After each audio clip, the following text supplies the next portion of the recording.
stand and join me in the pledge of allegiance. I pledge allegiance to the flag of the United States of America and to the republic for which it stands, one nation, under God, indivisible, with liberty and justice for all. Thank you. All right. We'll begin by introducing the board members. I'll start. I'm Kathy Becker. Vince Granner. Shirley Chancellor, Mark Porter. Ellen Kearns, Hermione Muslim. Jim Bittner. Okay, thank you. We need approval of the agenda as printed. So moved. Second. Motion's made and supported. All in favor, please signify by saying aye. Aye. Any opposed? Motion carries. We need approval of the consent agenda this afternoon. It consists of payment of bills, minutes of our virtual meeting, a letter of resignation, and acknowledgement of some grants. So moved. Support. Motion's made and supported. All in favor signify by saying aye. Aye. Any opposed? Motion carries. Dr. Jeffrey. All right, well, welcome and good evening, everybody. It is really nice to be in the same room with everyone for the Board of Yes, it Education. is. And to welcome Irma to her first in-person meeting.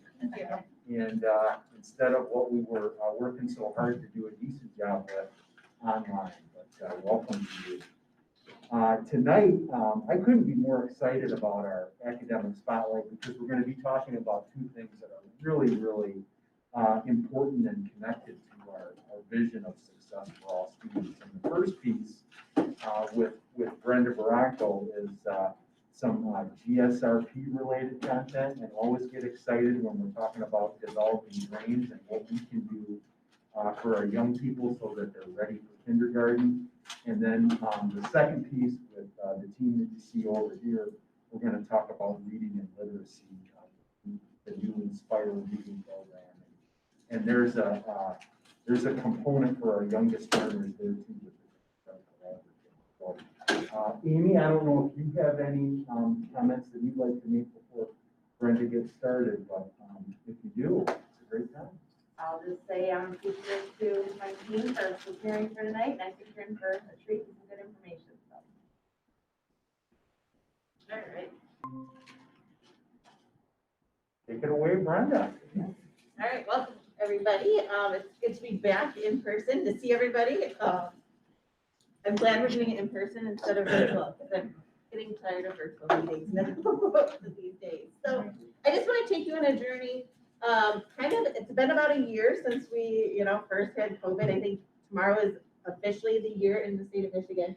And a lot has happened, not only in GSRP, but in the early childhood realm in general. So back in March, the ESD was charged with, or all ISDs or ESDs on the state were charged with coordinating emergency childcare for our essential workers. So our early childhood team, Sarah Jerusalem and Chastity Gauker, who was with us at that point in time, worked on providing resources and kind of that connection to early childhood facilities. So we developed the EC support at West ESD email address. So that was a one-stop shop that anybody could go to get their questions answered. We had 16 families that used the Help Me Grow state initiative to seek out childcare in the region. That's a total of 24 students that were in need of care because their parent was working or, schools were shut down at that time.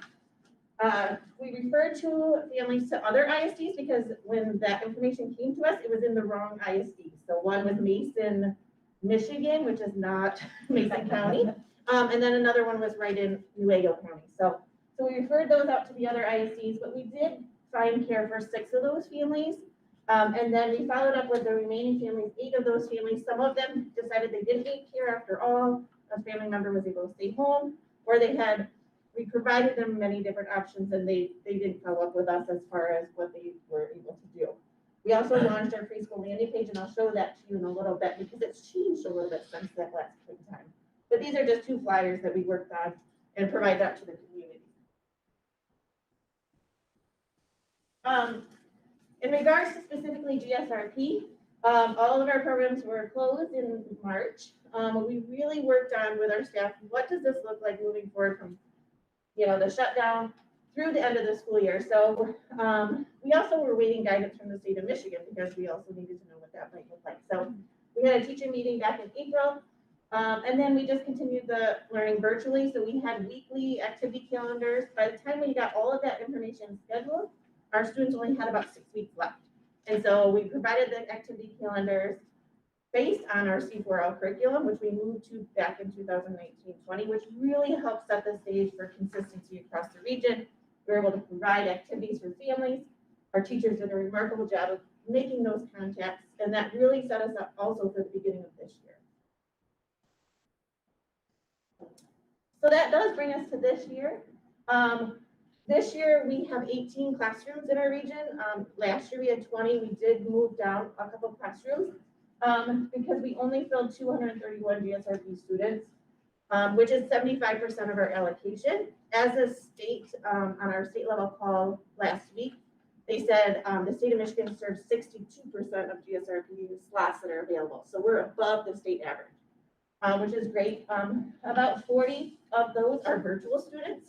And that included our Baldwin location, but now at that time, they're back in person. So we're still, we still have quite a few virtual students throughout the region, but they're still learning as well. One change in the GSRP grant process was that they eliminated the income guidelines for this year, so any family could apply for GSRP, which was great. It kind of broke down those barriers for families. We welcomed 6 new GSRP teachers in this pandemic, which was great. We still had people interested in coming into the workforce, and they're doing remarkably well in all of our programs. So in November of 2020, we also implemented a mask mandate in GSRP. So we have all of our preschool classrooms are wearing masks all day long. We had some districts that started out with wearing masks, but felt that we really needed to ensure that all of our staff and students were safe, so we implemented that region-wide. Students are doing remarkably well. You can see in these pictures, it hasn't really, affected their learning. They really, it's just another part of their day. There's natural breaks throughout in from eating to rest time. They don't learn during rest time. The top 2 pictures are from our remote learners. And so the teachers are engaging, families are sending pictures back in. And one of those is actually from a remote learner that moved to Texas during that time. So he was still learning with our program from Texas and is hoping to come back soon. So I'm just going to show you just one of the remarkable things that our staff put together. So like I said, our preschool landing page changed a little bit in the time frame from last spring to now. So you'll see at the very top is our weekly lesson plans for families. So I want to applaud our staff because they really stepped up this fall. We had our staff from August to the beginning of the school year in October work on creating family-friendly lesson plans so that if a family was in remote learning, they could do it at their home. Students would still be getting the same curriculum, whether they were in person or if they were remote. They could zoom into their classroom, still experiencing those same things. And then just additional resources. So really focusing in on activities, scavenger hunts. And then one new thing we did last year, and we had about 30 families register for preschool via our online application. That is new for us. It was always paper pencil. We're continuing that this year because it is something that's easy for families to be able to do. It's exactly like our application. That's paper pencil. It goes straight to those districts. Those districts follow up. And then it's a great tool for families if they need it.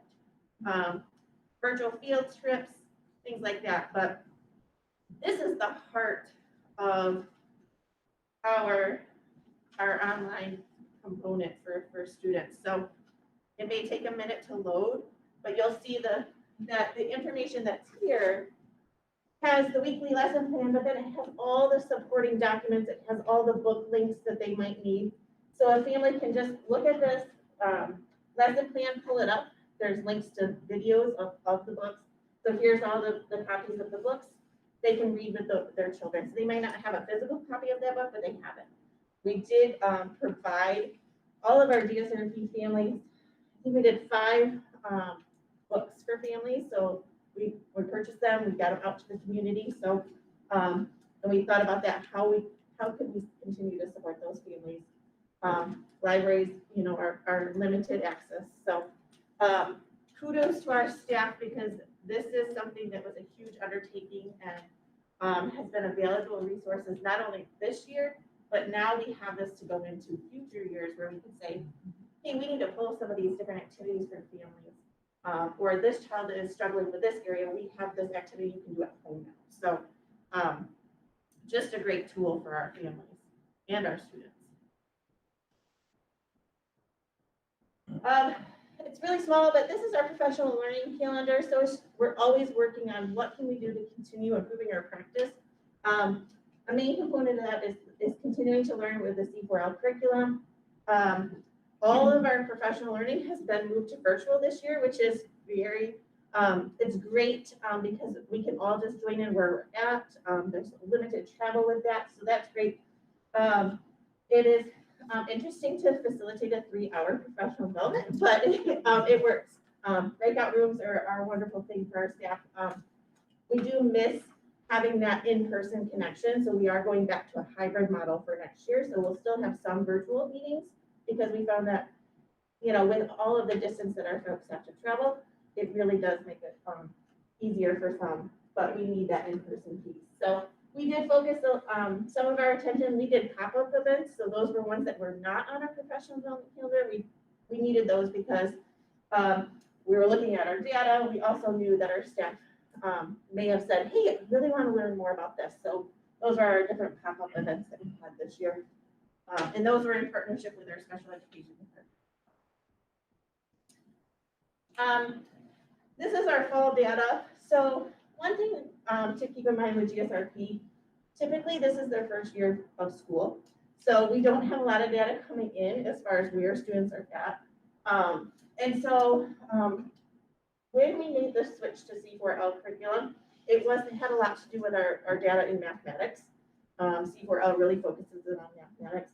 We're at 34%. We're meeting expectations in fall. These numbers don't scare me because it's very similar to what we're seeing every single year. Our winter checkpoint is Friday. So once we have that data, I'll send out an update into your April board report. So you can see how our students are doing from fall to winter. And then we also go from winter to spring. So it's an observational base. The biggest challenge this year has been our virtual learners. How do we collect observational data when they're not in person? So if you've ever been a part of a Zoom meeting with preschoolers, it's very fun. I have to give a lot of credit to those teachers that were fully remote for several weeks, because I popped into some of their Zoom meetings and you know, you might have one kid saying, I can't find my scissors, and then another child saying, you know, does this look right? And then the parents are helping too, which was really neat to see the parents' devotion to helping their students manage everything during the remote piece. So that was really neat to see as an outsider looking in. And then finally, I just wanted to share a picture collage. This is why we do what we do. Our students are thriving. Our teachers are really thinking outside of the box on how to keep students safe, but also continue to make some normalcy within our classroom. You can see, you know, you can't see their smiles, but their eyes show it, where they're having so much fun. We're still learning. You know, this is just one safety measure. That's where they sit on the carpet. There's something on the floor. We happen to get a lot of boxes in. We ordered additional books in our classroom, and they happened to come during our construction unit. And so we had lots of boxes for children to play in and grow with. So it's very exciting to see where we've gone from starting a new curriculum, having the pandemic, and now continuing to move forward. Our teachers are very excited. We're at the point where we haven't done this part of the curriculum in person because we shut down. And so our units, the next 2 units of our curriculum are something that they're really geared up and excited about. So, so yes. Any questions about GSRP? Yes, Jason. I'll ask one. Yeah. And really appreciate your enthusiasm for this. It's pretty natural for us with the pandemic, and that's not a term that I really like to use. Think about all the obstacles, all the things that have made it tough on us. I just wonder, are there, is there one thing, or maybe there are a couple of things that really, really surprised you about this that maybe were good things? As far as pandemic, I think, throughout the whole process, I think it provided a greater appreciation for everyone that you work with, because we're all, every day, we're kind of in a routine, right? And then this happened, and now you have to rely on people in a much different way. And so, I think that month of creating all of these resources and then seeing, teachers were very apprehensive and nervous about going into the school year. From their own safety to how do we do social distancing with 4-year-olds to, what does this look like? And, if I were to ask my staff now versus, in the fall, what have you learned? I think it's just a matter, we can do this. They're resilient, right? And so we're just, it provides that just appreciation for our staff that we have. So that's what I think brings attention to it. So. Very nice. Thank you. Thanks to you. Thank you, Brenda. All right, now I'm gonna turn it over to Inspire Reading.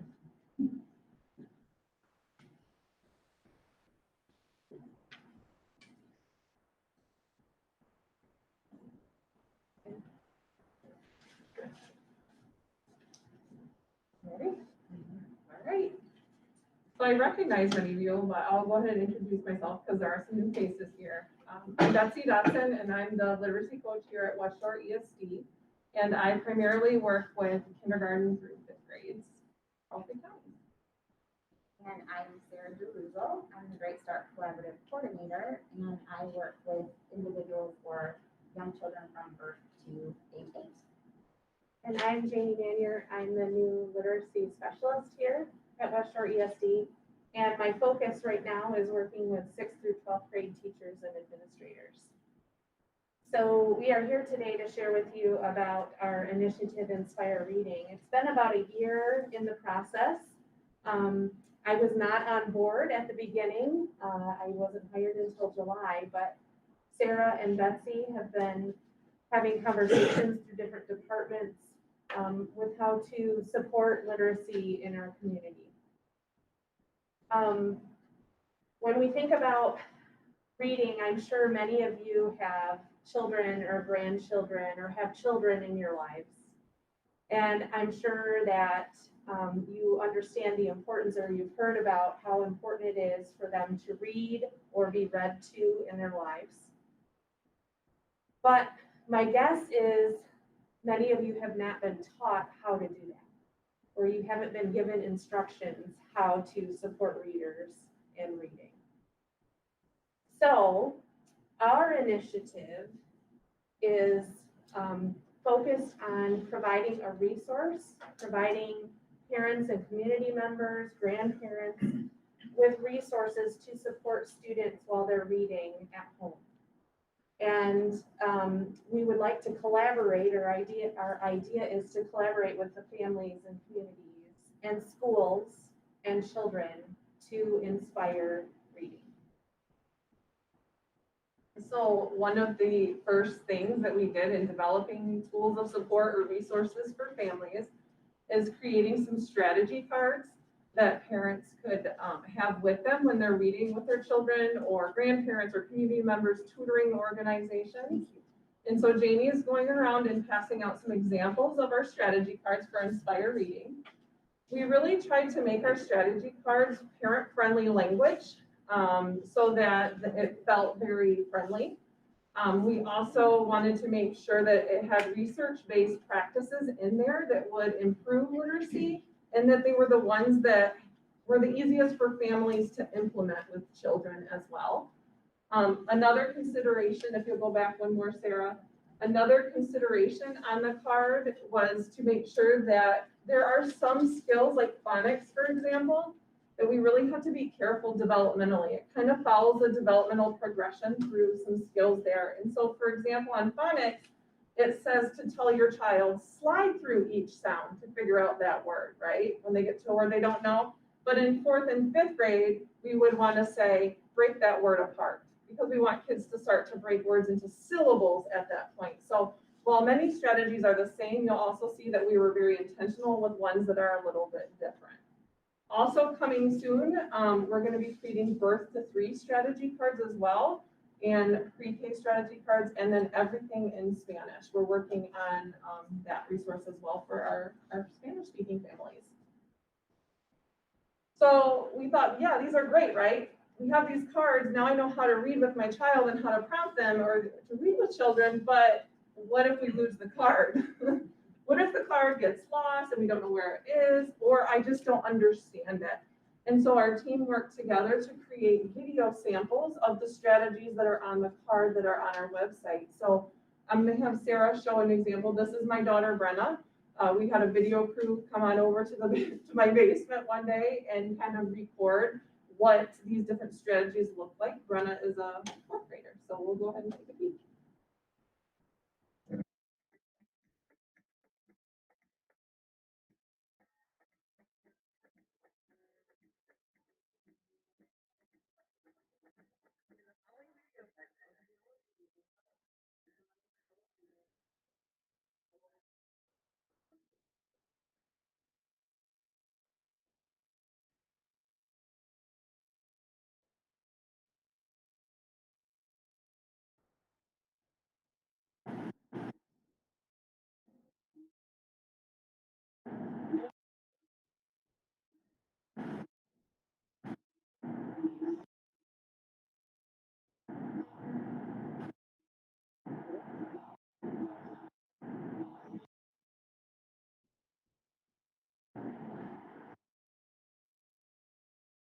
That one is an upper grade strategy, so you can see it's a very short 1 minute or less clip for parents to kind of click on and see how to do that strategy.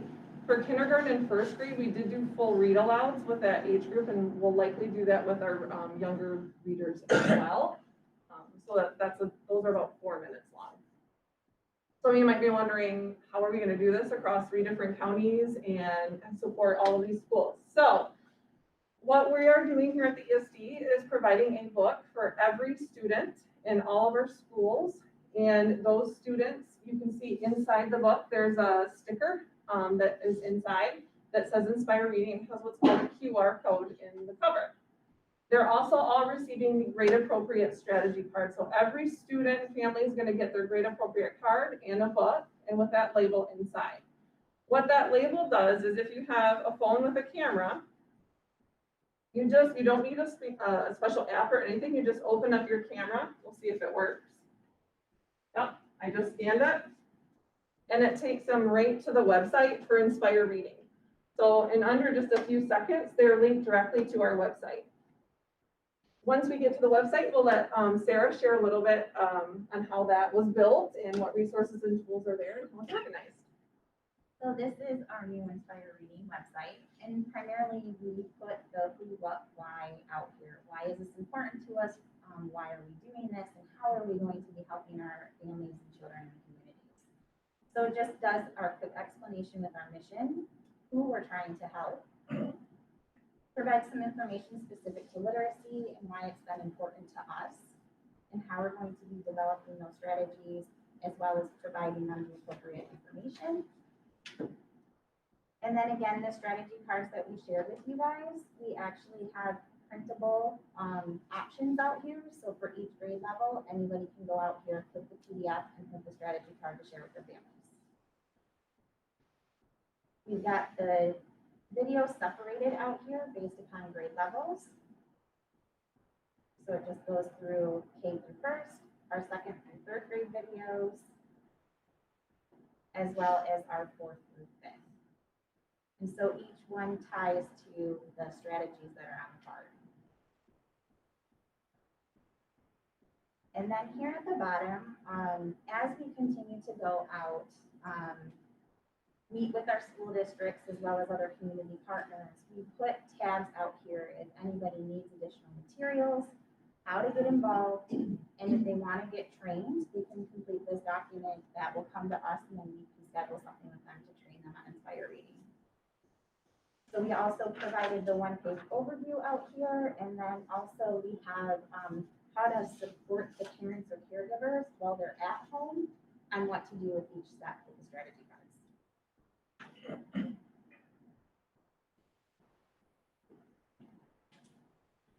So we know that we provided you guys a lot of information. This has been a year in the works. And so we just want to open the floor to see if anybody has any questions. Thank you for scrolling down. I I couldn't find it when they showed it to me the first time. Did you recognize I moved that button? We actually had somebody click already on the bottom for getting trained, and we already have 5 people from the Scottville Library that are. So that was exciting, and it's only been live a day. Yep, so really like what's next? Yeah. So what's next for us is that we're gonna continue to support the school districts as well as any community partners. So we have put out almost 4,200 books to all of our local districts, along with the stickers, labels, and then we're providing them all that information. We also are looking to do some summer pop-ups. We want to make sure that we're supporting families throughout the summer so that they're not losing the time for leaving. And then our next step is at the Great Start Collaborative. We'll be rolling it out to the community. At that meeting, we'll actually be doing specific training on how to utilize and use the cards, the website, and help train others so that we can have trusted messengers. So really our big ask is today we have a couple packets that we're going to share with you. This is actually what we've been handing out to the local districts. And it's got strategy cards in there and some books. And our ask is just to share out if you have a grandchild, other children, or anybody that you feel would be able to help inspire you. I love it. Spread the word. Yeah, just spread the word. Yep.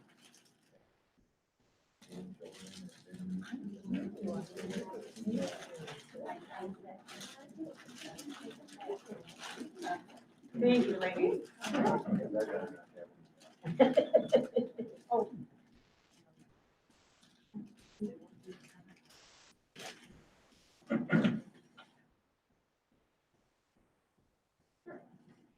We do have, if anybody wants any extras to hand out to families or to take some for business or in the community and just start to spread some of these resources, we're gonna leave some of the extras at the back. So if you're interested in more than what we provided.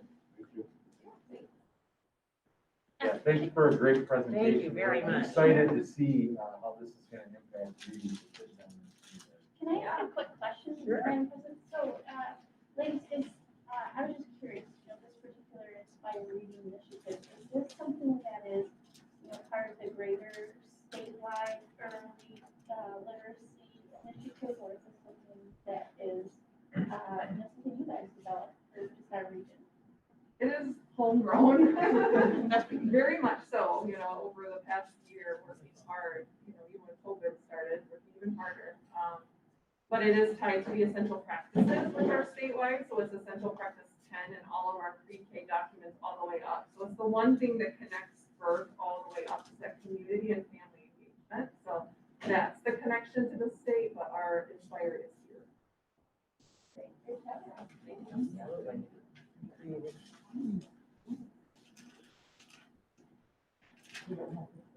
Okay. There you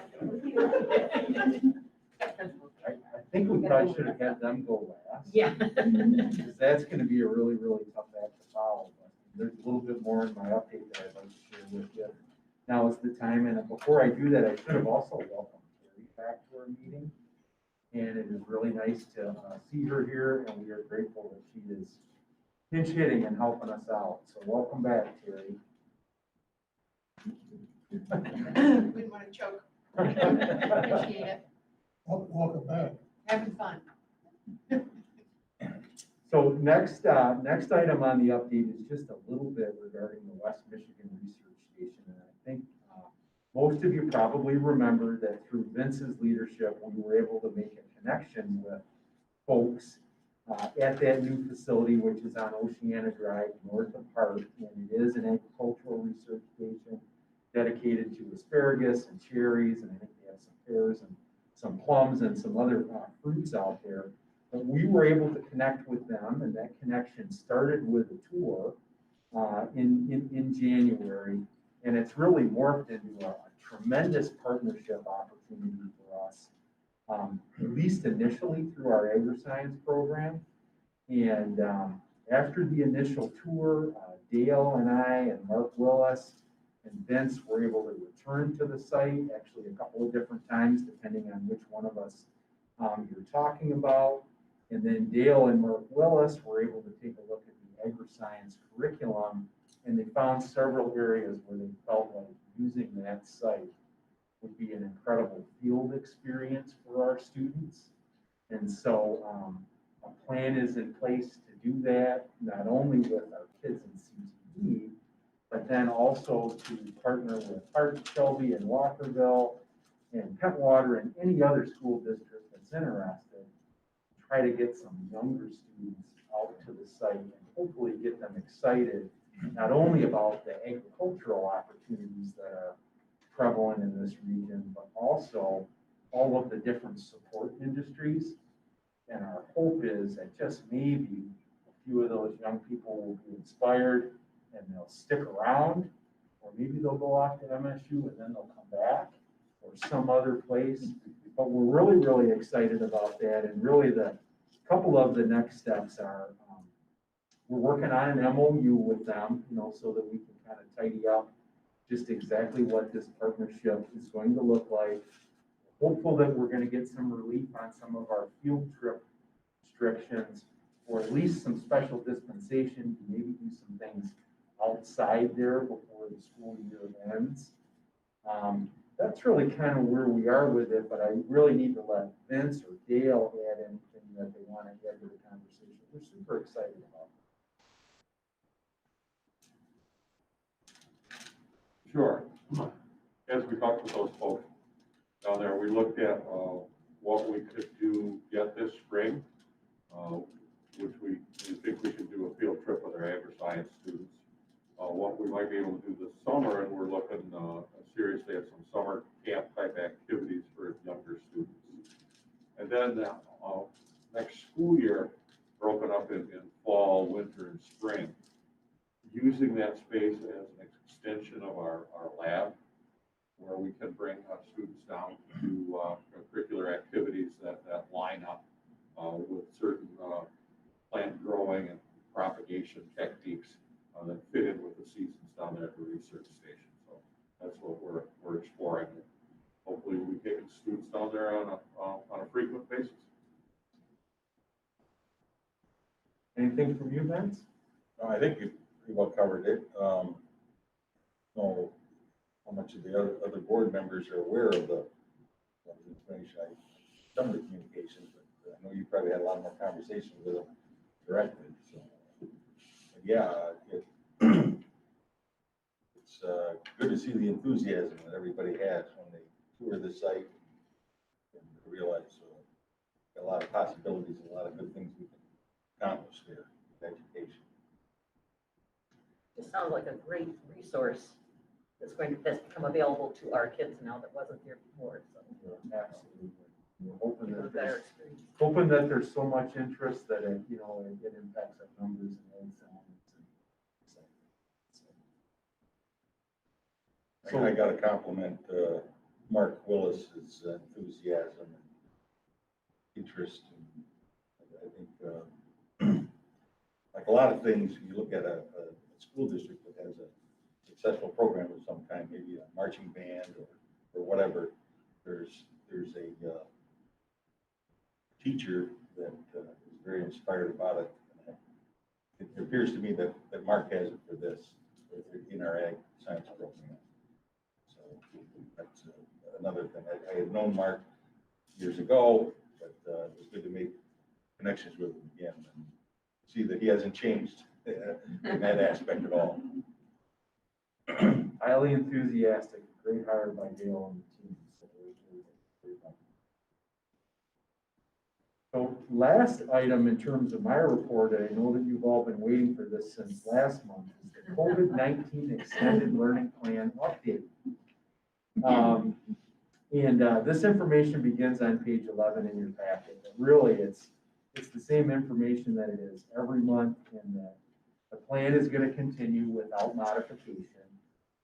The two-way interaction rates for the period of February 1 through February 26 are between, the range is between 90 and 99%, depending on which one of the three programs that we're talking about. And the last part of this that's really important is that we are completing our required reports to the state of Michigan through the website about this as well. So don't know if anybody has any questions on the extended learning plan, but that's the information that we are required to share with you as succinctly as possible. And you were succinct. All right, anyone have any other questions for Dr. Jeffrey? If not, thank you, sir, and we will move on to written communication. Do you have any written communication this afternoon? We have several things in terms of written communication. In front of you, not in front of me, the first thing I'd call your attention to is the newspaper-like item that you have in your seat, which is the Heart Pirate Treasure newsletter. And to call your attention to that, Superintendent Platt shared copies of that with us because his message to the community was relative to West Shore ESD this month. And it was a message we were pretty happy to read.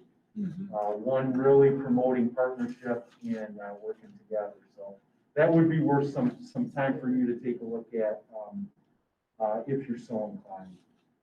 The second thing that's at your seat, that's written communication, is just a sample of a community letter that is factual and informational in nature about the village. And you'd note at the bottom that it has your name on it as a board member. So I wanted you to see that before it goes out, probably within the next week or so. We may start to use this letter, or perhaps with the Ludington Daily News or the Oceana County Press or something like that. And just as board members, I wanted you to see that since you were mentioned. And then the third piece of information is actually, I believe, is part of Carrie's report, and it's just some latest budget information. Is that right, Carrie? Yeah, I can talk to you about it later in during my session if you'd like. So she will cover that during her report, and I think that's it for All right. And I don't have any comments and concerns from any citizens present. I don't know if there are any citizens that are joining us virtually. Have any questions or comments?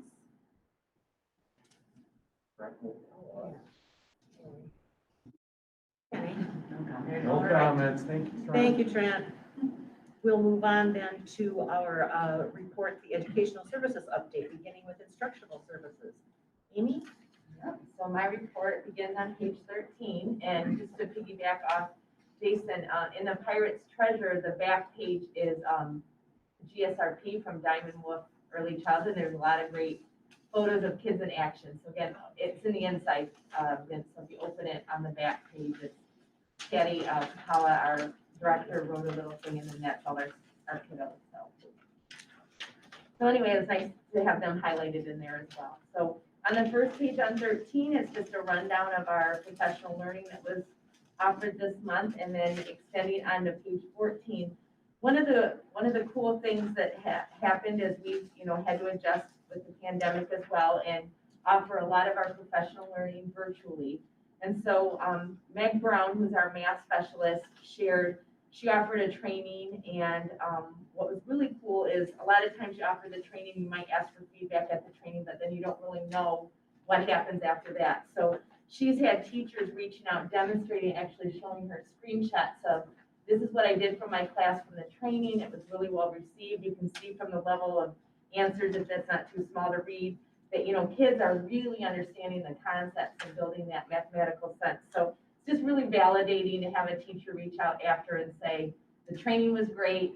I used it, the kids responded well, awesome. And then, when they get that kind of validation back, they're gonna use it more and more because it works, so pretty cool. The other thing, going to Jason's question to Brenda too about the pandemic and what may be some blessings or silver linings out of it is our virtual play and learn groups through the Great Start Collaborative. Obviously, we used to get together in person and run those, and we'd have okay attendance. But they've gone virtual, and with some really good marketing, again, credit to Sarah Jerusalem and her thinking, and the flyers are on the back there. Our last event had 48 kids participate virtually, which blows out of, it's probably more than we had in the whole year in person. So they get goodie bags dropped off. We're tapping into daycare centers, getting materials there, or daycare providers, right? If you have 8 kids at home, you could drop off the materials and they all get the daycare provider logs in and they get to participate. So you can see how appealing those trainings look too. There was a cooking one, and then the kids all got chef hats and aprons and things to do that.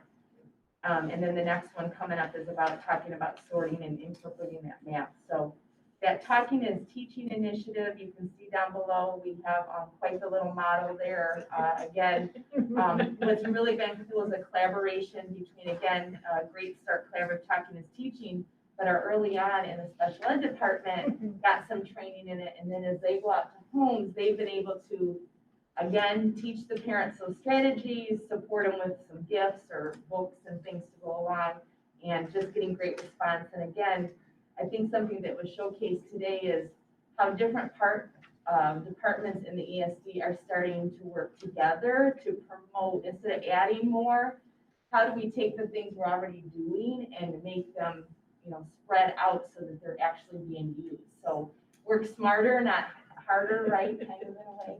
And so we're appreciative early on partnering with that, and it's just been great to see, again, those connections and doing less better. And the last thing I had is our team is crazy to think in February, you already have to start planning for next year.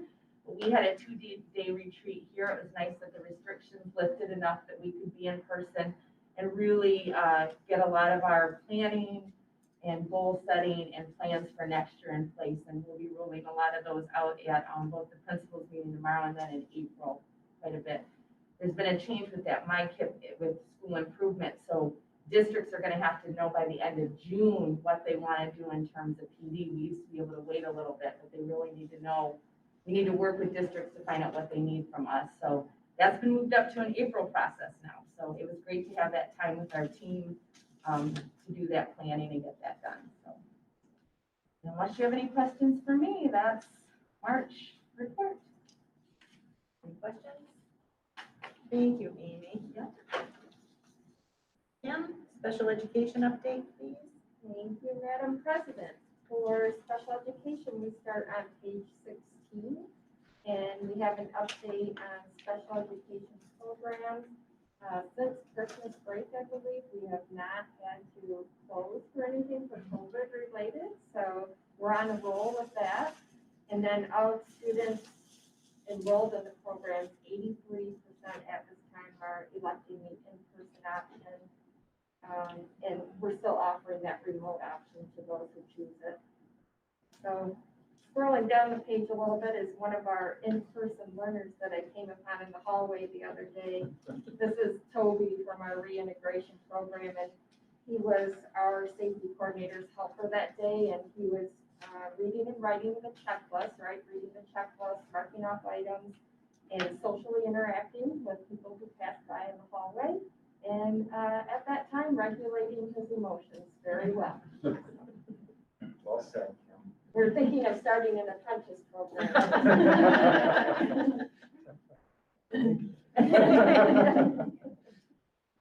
Over on page 17, just one staff update with a speech language pathologist who is pursuing the dream of hers to move to California. And Brenda has been with us for 21 years, worked with students in all 3 counties. So we miss her a lot, and she's doing a little contract work in this transition, and we're working on hopefully having a replacement for you next month.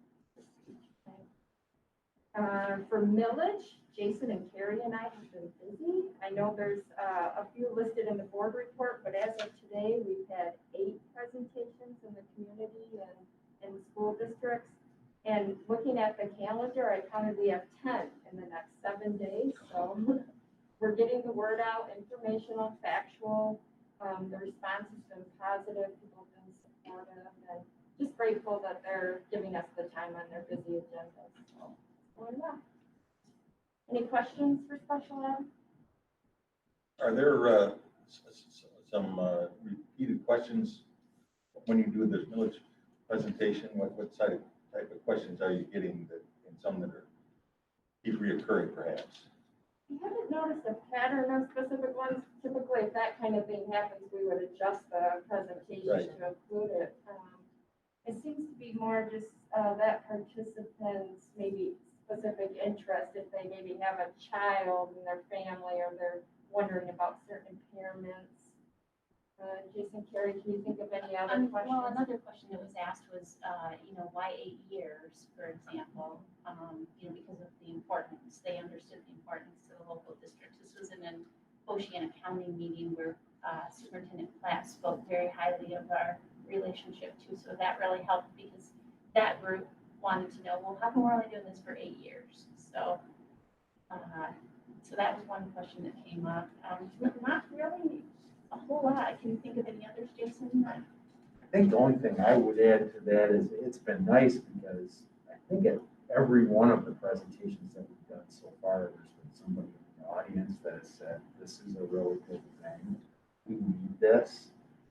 And we heard that at the Baldwin Promise Authority meeting. We had someone who's a former board member and said, well, we really understand this.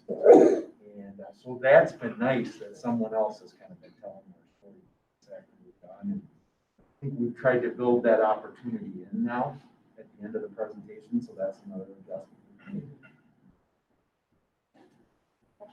Thank you. Any other questions? Thank you, Kim. Dale, career and tech, please.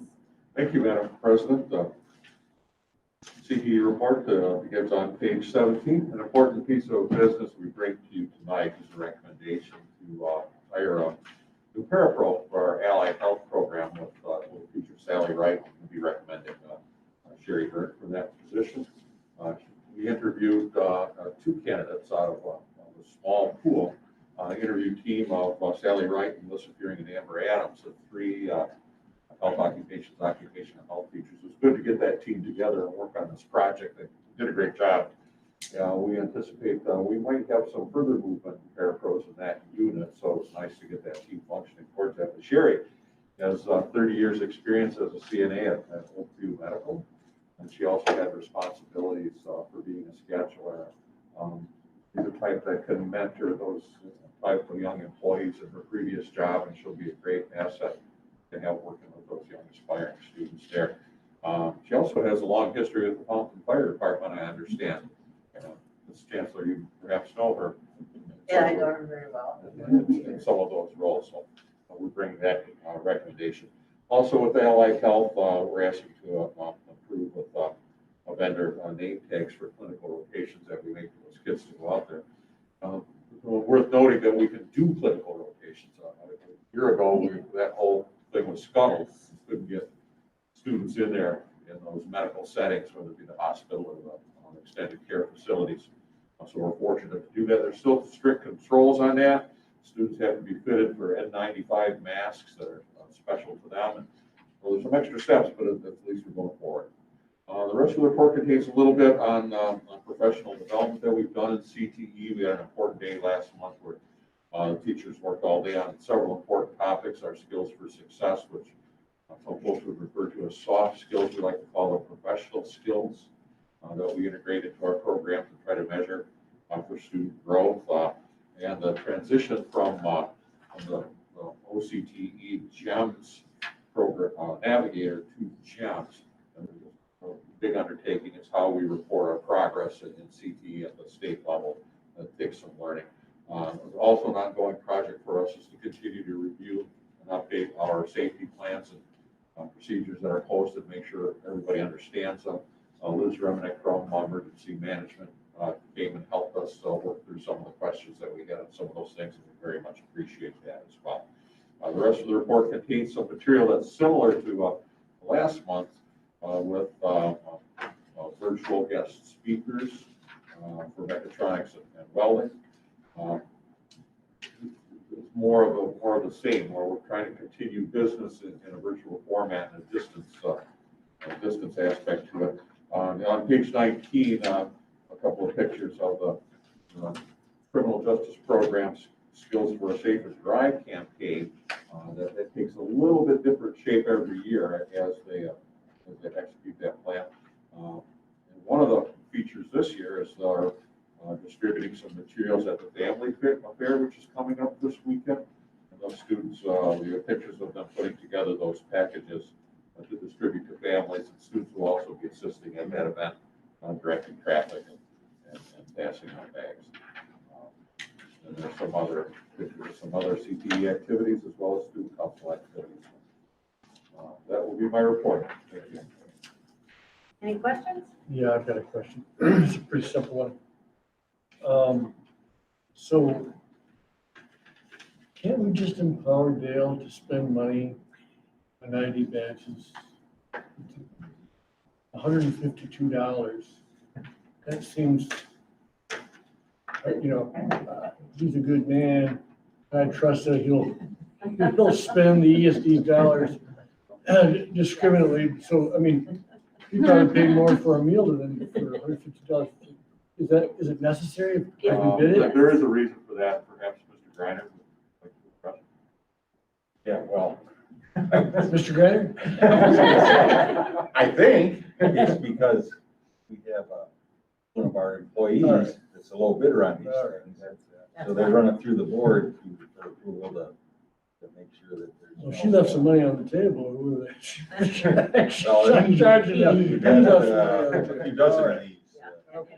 Yeah. Consistently the low bidder, but yes, Okay, So that's the reason. that's the reason they're too low, so we have to approve it. very good. That's Keep up the good work, Dale. Thanks for asking. Right. Okay, Okay, any other questions? I'll sleep better tonight knowing that. Good. Thank you, Dale. With that, then we will, I'll entertain a motion to approve that low bid of $152.75. I better make that motion. I think so. Is there support? Motion is made and supported. Any discussion? All in favor, please signify by saying aye. Aye. Is anyone opposed? Motion carries. Business office update. Karen? So first, I'd like to say thank you, Mark, for, having trust in us and being concerned about $200, right? Yes. Reminiscent of last month's discussion, right? So I want to introduce to you folks Patty Gears. So pending your approval during the HR report is approval for Patty to start here at Washburn ESD as our Central Business Office Secretary. So Patty's been subbing with us since last fall. We had a need due to a medical leave for her to fill in, and she's done a great job at filling in both special ed and in the Central Business Office, and I think even sought after, even though she hasn't officially filled in instructional services as well. Patty comes to us with years of experience, as you can see from her resume at Nixon County Central Schools. I did have a conversation with Superintendent Mount about that, just to, make sure he was okay with us taking Patty away. And so, Patty also has experience as treasurer as well in the community too. So, I'd like to introduce you to Patty Gears, and hopefully with your support, we would like to recommend her as the Central Business Office Secretary. We celebrated Perry last month, her separation. Right now, we've had the opportunity to have both Patty and Perry here for this past week. So we're doing a celebration of Perry, her last 5 days, her countdown this week. And so next week we will, pending your approval, we will officially recommend or officially celebrate Patty's joining our Washburn ESD team. Welcome, Patty. Nice to have you here this evening. We look forward to seeing you more regularly then. I'm very excited about the opportunity. Okay, so page 23, a couple of things. So as Dr. Jeffrey had mentioned, I guess, this flyer with the blue label, so that was hot off the press. So this is a summary, one-page summary of the governor's recommendations for fiscal year 2022. So just a couple of things to note. I'm not going to go through the whole thing, but for our local districts, the first bullet, $164 per pupil increase is what's being proposed for next year. There's also some summer learning opportunities at about the middle of the page. We're not sure what that actually looks like specifically, because you can see it spells out, after school learning, day camps, etc. But looking forward to that opportunity. It looks like our allocation in our region will be about $400,000. At least that's what's anticipated if this is approved. The other item is GSRP. So we're really excited about that because we haven't had an increase in 7 years in GSRP. So if this comes to fruition, this is a well-needed increase in that program, and you can see on a per student basis, it's over $1,000. We have about 300 students in our region in the GSRP program. So those are just a couple of things to know. And then also, you can see the bullet just above the GSRP one that talks about some education emergency relief funding. So if you move to page 23, I've included this chart. You remember the chart from before where there were a variety of federal sources that were flowing through to the local school districts. So the newest is the column that's the ESSER II funding. I had a meeting today with the business officials, and the business officials are saying, oh my goodness, how are we going to spend all of this money? Well, there is a lot of different flexibility related to spending this money, such as learning loss, updating filtration systems within our local school districts, technology, a variety of sources. So although it might seem like a challenge right at the onset of it, I think that it's a challenge that's well accepted by our local school districts too, recognizing the improvements and maybe some of the learning loss that we've experienced over the past year. Really the total is it's 2 columns combined. It's the ESSER II education equity column of 7.8 million.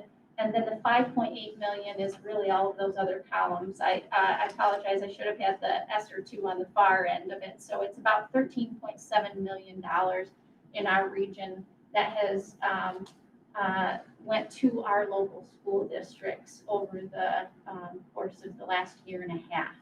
So our folks are busy trying to make improvements and also spend this money wisely to help improve education in our area.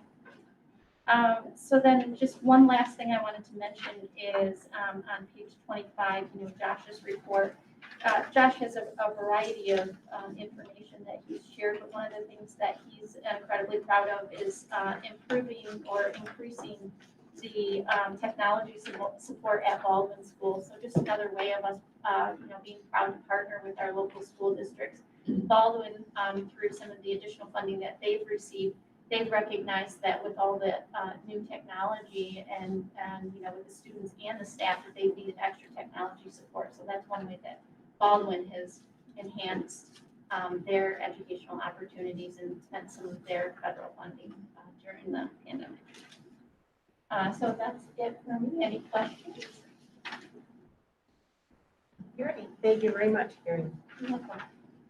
All right.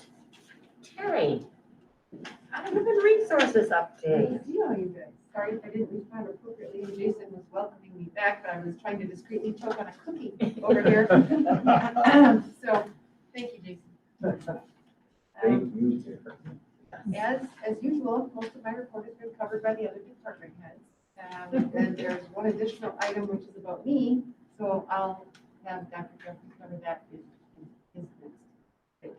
But does anybody have any questions about anything that's on my report?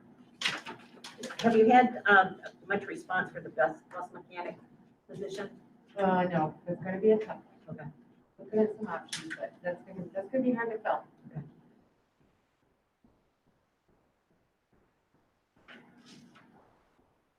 Anything else? Yes. Okay, thank you. All right, thank you very much, Terry.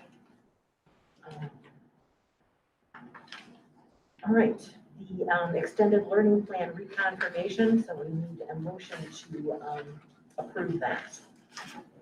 I'll make the motion. Is there support? Second. Motion is made and supported. Any discussion? All in favor, please signify by saying aye. Aye. Anyone opposed? Motion carries. Some recommendations for us? Just Dr. a, Jeffrey? yeah, just a few this month. Great. It looks a little bit shorter, which is nice, but we would certainly appreciate your approval to bring Sherry Blunt on as a allied healthcare professional, as Tim mentioned before. Okay, I'll entertain a motion then that we approve the employment of Sherry Brunt. I'll make the motion, I think she'll go with it. Support? Motion's made and supported. Any discussion? All in favor signify by saying aye. Aye. Is anyone opposed? Motion carries. Okay, thank you for that. And the next one is Patty Gears, who you met just a few minutes ago. I'm super excited to have Patty join. Anyone care to make a motion? So moved. Support. group tonight. Motion's made and supported. Any discussion? All in favor, please signify by saying aye. Aye. Is anyone opposed? Motion carries. Guess we got used to muting ourselves. Yes. We don't know how to behave in public anymore. Well, last and certainly not least, we have Terry and Brenda. And you've already heard the situation with Brenda, Tim during her report. And I think you're all aware that Terry has graciously agreed to step in and help us as we work through some things in human resources. So we would certainly appreciate your approval. Continue to do it. Entertain a motion then that we approve the employment contracts for Terry and Brenda. So moved. Motion's made and supported. Any discussion? All in favor, please signify by saying aye. Aye. Any opposed? Motion carries. Welcome back for as long as we have you. Yes. Glad to be here. Good. All right, the next item on our agenda is we are in need of a closed session at Dr. Jeffrey's request, and we will discuss the rubric that we'll be using for his evaluation. So moved. Thank you, guys. Is there support? Yes? Oh, wait a minute. Motion's made and supported. All in favor? Aye. We'll move into closed session at 6:03.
has the budget presentation at 4:30 first.